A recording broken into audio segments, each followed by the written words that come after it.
Tumulong sa food packaging sa isang food bank sa Texas ang ilang volunteers ng Members Church of God International at UNTV Houston upang makiisa sa anibersaryo ng ating istasyon. Ito ang balita ni Mary Ann Tabamo. Nakiisa ang UNTV Houston kasama ang Members Church of God International sa repacking ng mga relief goods bilang tugon sa panawagan ng Feeding America na maagapan ang lumalawak na kagutom sa Estados Unidos. Maagang naghanda ang ating mga kababayan kasama ang kani-kanilang anak upang makatulong sa pagbabalot ng relief goods. Ang food bank ay isang non-profit organization na nangungulekta at nagbibigay ng pagkain sa mga hunger relief charities. Isa ang Houston Food Bank sa mahigit na 200 food banks sa buong bansa.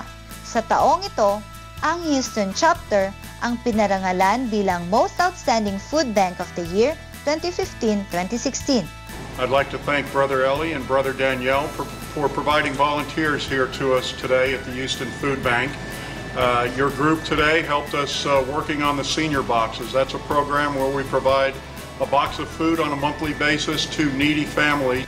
Tuwing Sabado, umaabot sa 1,800 boxes o humigit kumulang 45,000 meals ang inihahanda dito.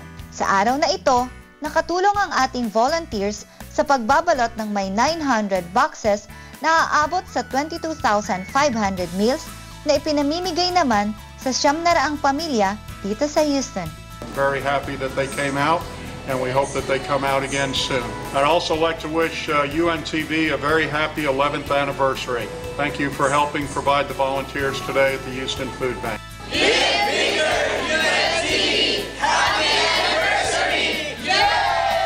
At dahil nagkakaisa ang UNTV at Houston Food Bank sa layuning makatulong sa mga nangangailangan, ay napagkasunduan ng mga ito ang regular na pagsasagawa ng volunteer works ng UNTV at MCGI sa Houston Food Bank. Mula dito sa Houston, Texas, Mary Ann Tabamo, UNTV News Worldwide.